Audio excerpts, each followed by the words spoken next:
All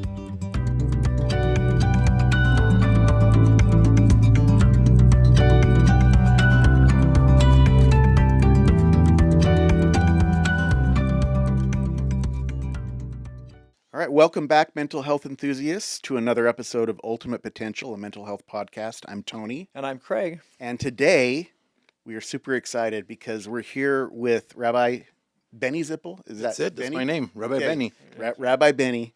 And I've known Rabbi Zippel for probably close to 30 years, maybe 25 years. Probably closer to 30. Closer to 30. Yeah. So we go way back. So when we have these kids that come to us from all over the world, really, a certain percentage of them are Jewish, and when they leave their community, their parents, their friends, their family, and their faith community, and then they come to Utah, of all places, that can be a really difficult transition, especially for a Jewish family, parents and the child. Right. And so Rabbi Zippel, I've watched him work closely with Jewish families of children in treatment all over Utah for years and for really decades, and he's been a gift to so many people. So, Rabbi, I'm so happy to have you. Welcome. Pleasure. Good to be here. My story with you, and I don't know if you even remember this, but I was a 25-year-old young, wet behind the ears, had no idea, opening up my very first treatment center, right? Right. And I can't use the name, but our second client, right, of all time, right, remember. and was working with, and you remember, and Yep. what a delightful family, and that was the first time. So it's been 32 something, 30, 31, 32 years, something like that, and, Right. And it is common for us to see you on our campuses, right? Right. And you're here. We get your emails, your communication. You really are concerned and engaged for all of our Jewish families. Right? Thank you. And for over 30 years. Yeah. It's been really fun. I found that it's become my calling. That's right. So can you tell us a little bit about that calling? I don't know how somebody becomes a rabbi, or if they're called, or if they're chosen, or if it's both, or it is like. Can you tell us about your personal background and Sure. how you became to be in this position? So I was born and raised in Milan, Italy. Graduated high school in Milan, Italy. Came to this country in '84 to go to college in New Jersey, at Rabbinical College of America. Then I went to Brooklyn, became an ordained rabbi, got married in 1990, and I knew that I wanted to be somewhere where I can make a difference in the lives of people, in the lives of Jewish people, because I'm Jewish myself. Yeah. And so in 1992, I was reached out by a rabbi from the Chabad Lubavitch movement. Chabad Lubavitch is the most dynamic organization in the world of outreach, Jewish outreach. Okay.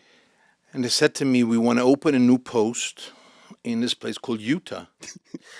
And I'm Italian, my wife is Canadian. And we said, Utah, what continent is that in? Is that in Africa? Is that in Antarctica? like, What is that? Where is this place? No, it's a great place.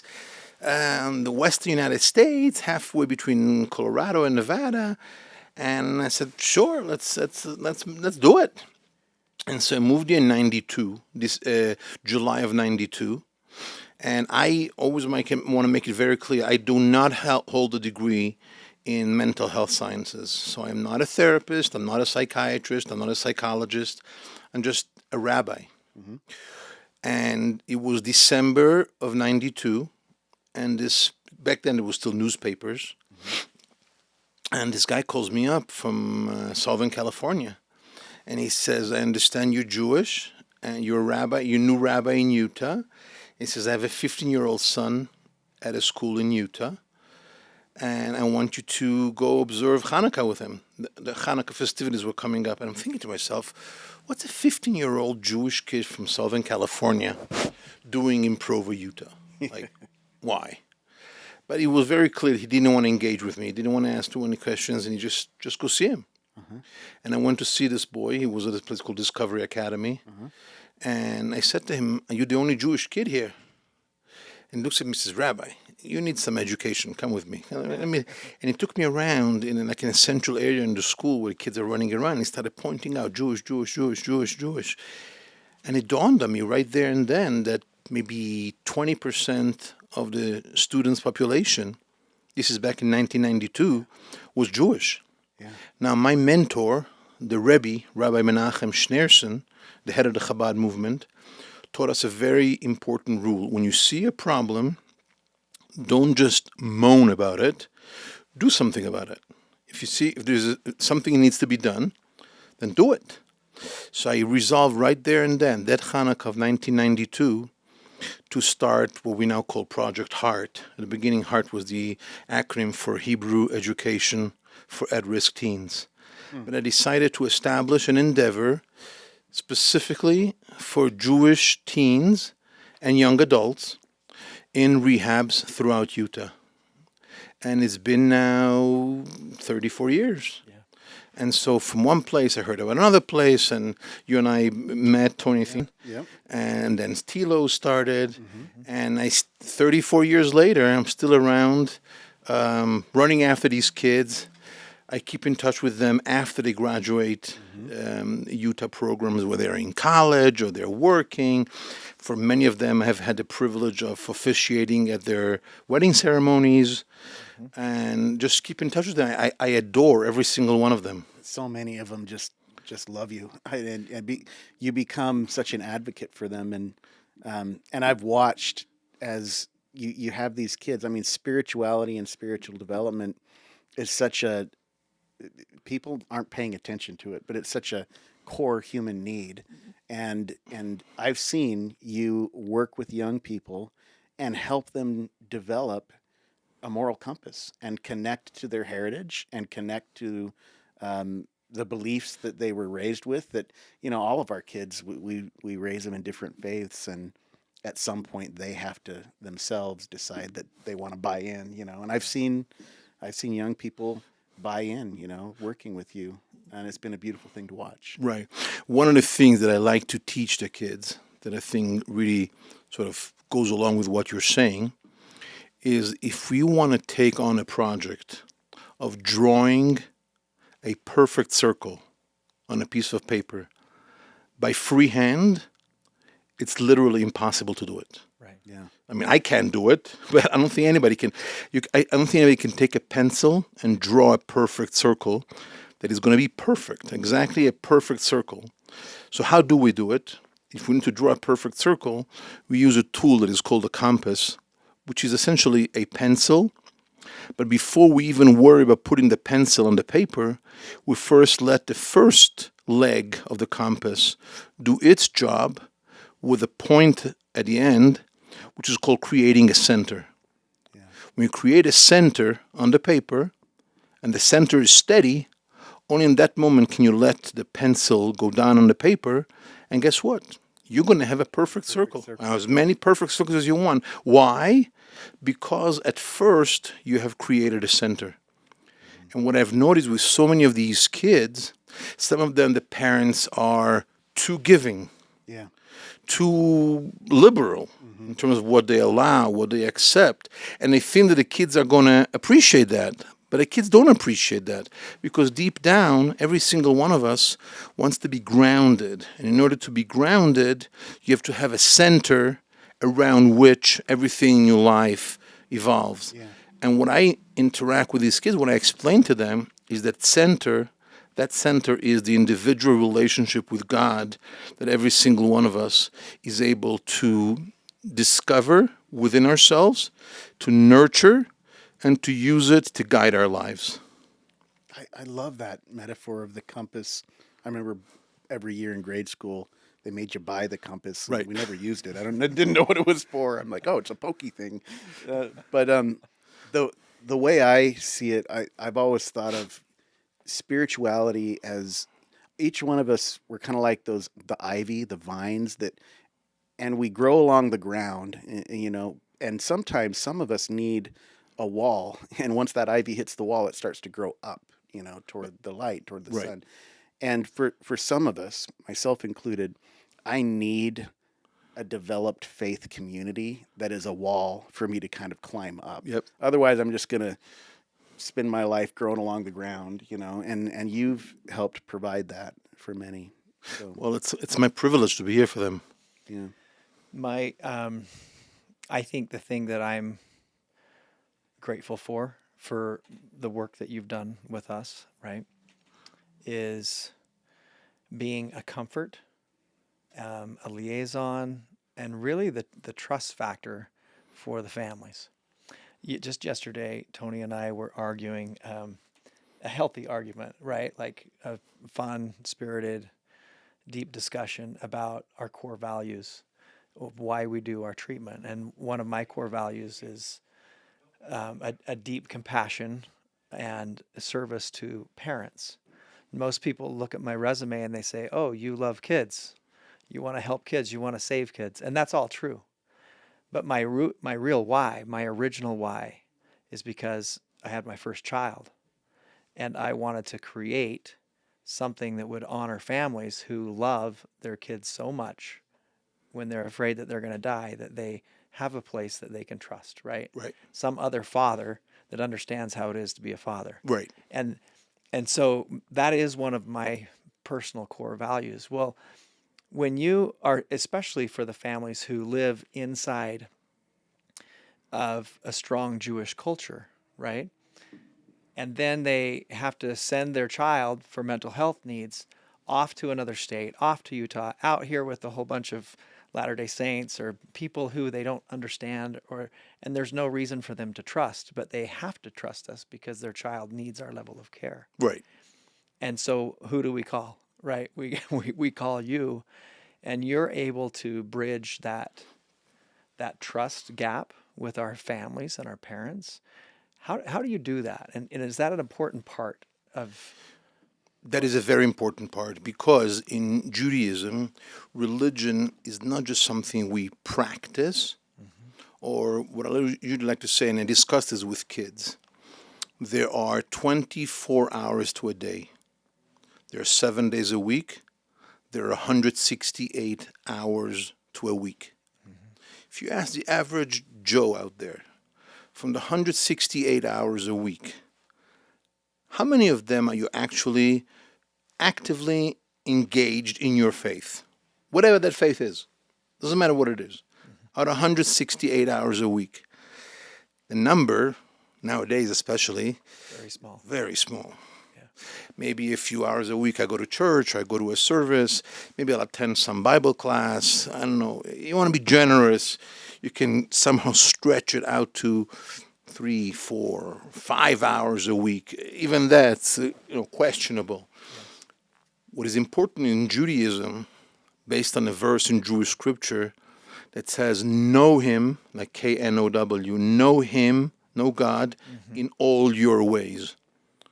So a Jew is essentially expected to actively engage in one's faith, not an hour a week, not 5 hours a week, not 10 hours a week, but 168 hours a week. So basically, when it comes to eating, we keep kosher. Right. And you both know better than anybody else. There's a bunch of kids over here that were having a struggle about getting kosher food at Telos. And thank God we're able to accommodate them to whatever the level was that they felt comfortable at. The observance of Shabbat, the Sabbath, the phylacteries that I put on with the boys that filled on the arm and on the head. So basically, it's like you said, Craig, some families coming from the East Coast, coming maybe from Brooklyn or Manhattan or New Jersey or Chicago, they feel like, oh man, I'm sending my kid to Utah. What's going to happen with their faith? And what I make it a point to remind them is, no, you don't have to compromise on your faith. They can be here, and I will be here for them and with them. And I've worked with many of the therapists here and continue to work with the therapists here at Telos, at the academy and here, work with them and remind them that, yeah, the kid can embrace a complete degree of Jewish awareness while at Telos. And in many cases, I'll even say, I've seen kids come to Telos and then leave more committed to their faith than they were at when they first came. Yeah, I've seen that too. So the parents need to have that degree of comfort that by sending the child off to Utah, they're not, God forbid, writing them off Yeah. in any specific way, Jewishly. But we're here to love them, we're here to embrace them, and we're here to help them shine as people and as Jews. Yeah. I think probably a lot of Jewish families would think Utah might be one of the last places Right. that we would find a rabbi in a developed Jewish community. Can you tell us a little bit more about like Jews in Utah? How many are there? There's more than just one rabbi, right? Yes, there is. So I'll tell you something interesting, actually. The state of Utah, historically, had a Jewish governor, Simon Bamberger, Okay. before New York had a Jewish governor. So Jews and Judaism in Utah are not as distant as people may want to think that they are. Yeah. So when people ask me how many Jews there are in Utah, I usually say there's probably about between 8 and 10,000. Okay. Good bulk of them live in Salt Lake. I live in half of Salt them are half of them are boys in treatment programs. Exactly, exactly. No. So I live in Salt Lake. I live in Sugar House, and I have services in my congregation. And we have services on the Sabbath and during the week, and we have classes, and we have event. Then there's a pocket of Jews in Park City. There's a few, literally a handful, maybe in Utah County. And then going south, Cedar City and St. George are actually growing as Jewish communities as the time goes on. There's more and more people moving up from California, from Nevada. So Judaism in Utah is, thank God, thriving. Yeah, and I think I see more diversity across the board coming into Utah in recent years. Wouldn't you agree? Yep. Which is always a good thing. Absolutely. So these young people that are in treatment, I mean, you work with families that are living here in Utah that aren't in treatment and aren't in crisis. You work with plenty of families that are in crisis. What do you see these young people needing that's maybe different when they're living in a treatment program versus just living out in the community? Love, embrace, and validation. I can't tell you how many kids have told me, even kids here at Telos, have told me, this is Rabbi, I want you to know that I look forward to our Wednesday meetings all week long. Because all week long they're dealing with therapists and they're dealing with their issues and they're dealing with the mistakes that they made and dealing with the heartache and the aggravation that they have caused their families, and many of them has split up families and so on and so forth. And then I come on Wednesday and I just tell them, you know what? I love you. I love you because of who you are. But what do you mean you love me? Don't you know that you should know by now that I've abused drugs or I have acted violently or I have done, it doesn't matter. Yeah. The mistakes that we commit don't define us. And I think the kids come to realize and to appreciate that there is somebody out there that embraces them, loves them, and accepts them, and wants to share with them two very important words in their lives, which are meaning and purpose. I cannot tell you how many times I've asked kids, and I'm really bothered by the answer that I'm given. Often enough, I see a kid who's really, really troubled. He's going through a lot of turmoil, inner turmoil, and so on and so forth. And I asked them, I said, how many people walk this earth on a daily basis? It's a little bit like the stock market. You know, some days it's 7 billion, some days it's 8 billion, 9 billion. Those numbers vary. And I always ask them to do one exercise with me. And I asked them, what if the world population were exactly what it is? Everything is exactly what it is. There's only one thing missing. One. You know what it is? You. Me? Yeah, you. Do you think this world would look like the same? And 99.99% of the kids tell me, yes, of course. there are 8, 9 people, and I'm missing, yeah, the world will be the same. And my answer is, it's actually inaccurate. The world will not be the same because you are missing. And if God went through the endeavor of making sure that you, with your problems and with your issues, that you be conceived by your parents, that itself is a proof to me that there is something in this world that only you can achieve. And your therapists and your teachers and your parents and me and everybody else can work around the clock and then some. But what is left in this world for you to achieve, only you can achieve. And they're like, they never heard that. I mean, it's not that profound, the lesson. I mean, I'm just telling them that they carry inherent meaning and purpose. And I've seen so many kids think about that, reflect about that, and it shifts their mindset in a very powerful way. Yeah, I've often thought, like, I see that too. I see tons and tons of young people feeling like, yeah, the world would not miss me. And what am I even here for? Right. I think that this is one of the things that spirituality gives people, especially when times get tough. You take two people. One person has no sense of spirituality, and the other person does. The one with no sense of spirituality oftentimes or sometimes will take hardship and see it as a random happening of an indifferent, cold universe. Right. And that can make people bitter. It can make them inflexible. It does damage, right? People who have a deep sense of spirituality, whether that's an organized religion or not, tend to take hardship and create meaning from it. This is building me. This is turning me into something beautiful. Deity has a plan for me, and this hard thing that I'm going through is one of the building blocks toward that plan. I just wish, Rabbi, that we had a Catholic priest and a Latter-day Saint bishop and a Buddhist. I don't know who Right. I wish we had someone from every faith that was as committed as you coming in and helping these young people, because what you're giving is something that we try to give in a roundabout way, Right. right? But there's only so much you can do through like modern therapy that can only go so far when it comes to this spiritual side. Right. What I believe very strongly is that the spiritual side is an integral component, an integral element to the general rehabilitation of the young person.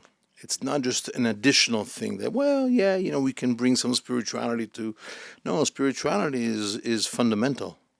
Yeah.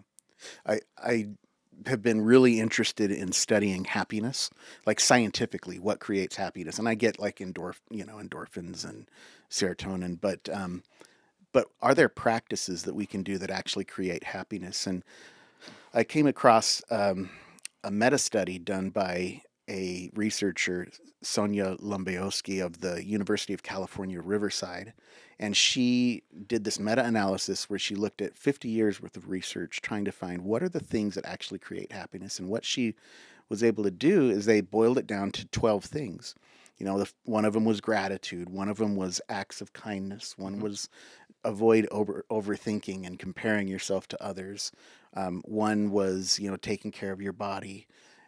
And all of these things. And one of them was connecting to religion or spirituality. People who do that empirically, scientifically, are able to, they're happier and they're able to maintain that happiness. Right. But all 12 of the things that they found were elements of most world faiths. They were actually baked in practices of most world faiths. So to me, it's no surprise that this piece that we're talking about today, even though we're sitting here talking with a rabbi, we could be talking about it with anyone any faith, from yeah. any Right. faith. It's so important. It's Right. so core to who we are. So Viktor Frankl writes in Man's Search for Meaning, one of his very famous lines is anyone that has a what to live for can put up with anyhow, Yeah. which is true. Yeah. I mean, it's Judaism 101. We believe that we all have a what to live for, and that what to live for is to transform this world into a godly abode, and to leave it in better condition than how we found it. Yeah. So anybody that has a what to live for can put up with anyhow. Yeah. So when we're dealing with these kids that suffer from depression, from anxiety, from ADD, from ADHD, from ODD, and the list goes on across the alphabet, I would never dismiss any of that. In other words, it's true. Yes, you are dealing with some severe mental health related issues. But you know what? There is more to you and to your life than these 2 or 3 or 4 letters that define you. Yeah. That's for sure. As you think about the thousands of families that are out there right now, possibly listening to this, that have not taken the step to actually trust a place like us, right? But who have now come to the realization that they may need it or that they do need it. What advice do you have for those families? You want me to spell it out? Yeah. Yeah. To all those families who are listening to this and are watching this, first of all, I love you. I love you and I'm there for you. But I ask you from the bottom of my heart, please keep in mind that denial is the name of a river in Egypt and not a state of the mind. In other words, if you have a child that is battling a severe physical ailment, God forbid they're battling cancer or who knows, whatever, you would never think twice before taking them to the best hospital around the country that has the best surgeon, that has the best team that can help the child heal. When it comes to mental health, I've seen parents back off a little bit and be like, well, maybe we're too pessimistic, maybe here and maybe there, and maybe just going to go away, because mental health is not something we can pick up in an MRI or in a CAT scan or in a blood test. It's a lot more abstract than that. Mm-hmm. So the advice that I would like to give you listeners who are watching and listening to this, don't be in denial. Be aware that mental health is as bit as real as physical health. And if you're afraid of sending your child to Utah, don't be afraid. We're here for you. We love you. We embrace you. We want to help you. Don't be afraid. Reach out to me by all means. My name is Rabbi Benny Zippel. My email address is Rabbi, RABBI, at jewishutah.com.